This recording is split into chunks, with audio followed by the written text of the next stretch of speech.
Hi, everybody. I'm Bruce Vonderhaar. Welcome to Take 10. Again, this is a partnership between the Joplin Globe and Joplin Schools. Here with Brad Bigando, the general manager at the Millenium Tennis and Fitness Club. And you guys have this Men's Futures Tour, this tennis pro circuit tournament that's going on this week. And I guess first of all, just before we get too specific, tell me in general what exactly is going on here this week as far as these pros out here playing tennis. Okay, we do a futures tournament. This is our 9th one.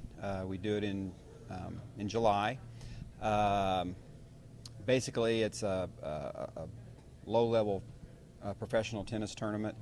It's kind of like single A baseball. It's kind of more to explain it, in simple terms. Most of these guys are just starting their pro careers. A lot of them have played college tennis, and many of them have done really well in college, and they're just starting their pro careers. And that's basically what the gist of it is. And this is something, the quality I've seen. You mentioned 9 years out here, and I've seen a lot of this tournament out here since you guys have had it. The quality of the tennis is really good. You compared it to single A baseball, and I think that's a good comparison because the quality, they are professional tennis players, and the quality is very good. Right. I mean, some of these guys, we've got one of the guys in singles. We're doing quarterfinals today. Played in the finals of the NCAA tournament, national tournament. I mean, that's pretty big. Yeah. But they're just starting their pro careers, and they've got what they do at this tournament is they need to attain points, which will get them into higher level tournaments. Right. So they're just starting. It's a point graded system that the International Tennis Federation does, and it works. But there's some grinding going on this time in these tournaments, and these guys, it's not easy for them. I mean, they're traveling all over the country. They're not flying. They're riding in a bus. They're driving.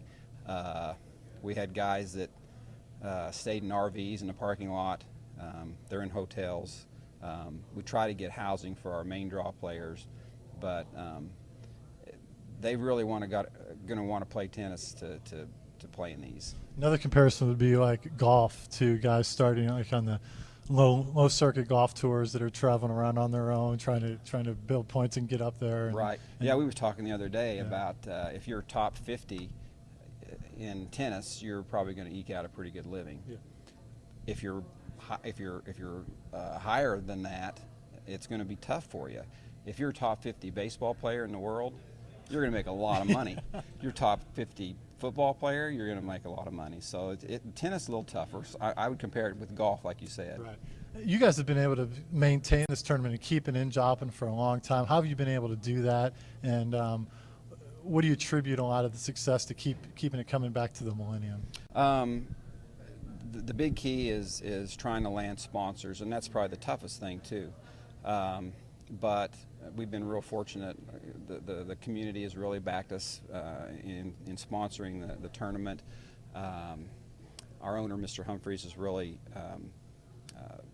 helped out as far as the sponsorship part of it too. And that part, the sponsorship, is really, it's kind of a tough thing. But the players like to come here. This is probably one of the nicer facilities they get to play in. Some of these futures tournaments are held like in city parks. It's tough for these guys, and we want to make it nice for them so they can play in a nice place, and we try and take care of them, and so most of them enjoy coming back. You took my next question because I was going to ask, and I'll kind of go further on that.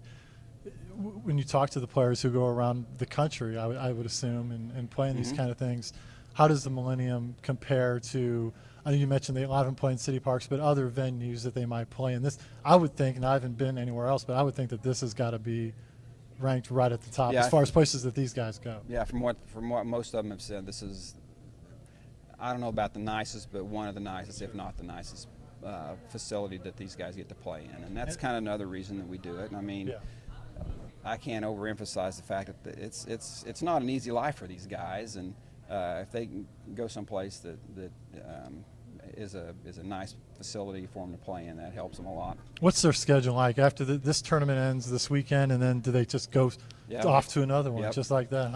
The next one's in Godfrey, Illinois. The guys that are playing in ours came from Peoria, Illinois. And then after Godfrey, it's Decatur, Illinois. And the one prior to Peoria was Pittsburgh, Pennsylvania. So it goes Pittsburgh, and then Peoria, then Joplin, Godfrey, Decatur. And they used to have one in Milwaukee, but this year with the economy, that one got canceled. So. Another thing I really like about this is that the public is welcome to come out here and watch tennis. Let's face it, people in this area don't get a lot of tennis exposure. They really don't. Right. And so for those who are interested in seeing some good tennis, you invite the public to come out here. Absolutely. And we talked about how good the facilities are for the players, but this is great for the public to come out in a good facility, a comfortable environment that they can watch some good tennis too. Yeah, absolutely. We want as many people who want to come out as possible to come out and watch, and there's no charge for it. Right now we're doing quarterfinals and singles. We have doubles final tonight at 6 o'clock, and that should be fun. So yeah, there's no charge to come out and watch and have a good time. And this is something that any changes? I mean, this is something you're going to continue in the future, and this circuit will come through Joplin every year, as far as you can tell. Every year, the circuit's healthy. Everything's going well with it. Yeah, it's backed by the USTA, and you know, they put up about 2/3 of the prize money, and then we have to cover the rest with sponsors' money. And I mean, it's just like a big tournament. We have officials. There's a chair umpire and the whole thing. So it's kind of neat. And the total purse for this is it $10,000? Yeah, $10,000 for the total purse. So the winner gets about, I don't know, $1,350, something like that. And that means a lot for guys who are just trying to get started. And yeah, I mean, it's, you know, they're not in it for the money at this level. They're in it to get the points and to move on. Okay, well, it's a great tournament. Like I said, you guys and your staff have done a great job out here. I've been fortunate enough to see it several years, and hopefully people watching have got a chance to see it. And if not this year, then they can go back next year as well. Yeah, it'd be great. We've also got tomorrow, which is Saturday morning, we've got what we call a community day. And it is from 10 to 11. Kids can come, and it's a free clinic for them. We'll give them T-shirts, and they got some little prizes that have been donated by some of our vendors. So it's a good time too, and it's all free. Okay, very good. Brad, thank you for talking with us, and congratulations on another good year out here. Thanks, Bruce. Appreciate it. Okay, that's the Millennium Tennis Club, the Futures Tournament going on. It ends this weekend, so you're watching this. It's probably Saturday or Sunday, so hopefully you can get a chance to come out here and watch it. Thank you for watching and logging on to JoplinGlobe.com for Take 10, partnership with Joplin Globe, Joplin Schools, and Jet 14. Thanks for watching. See you again next week.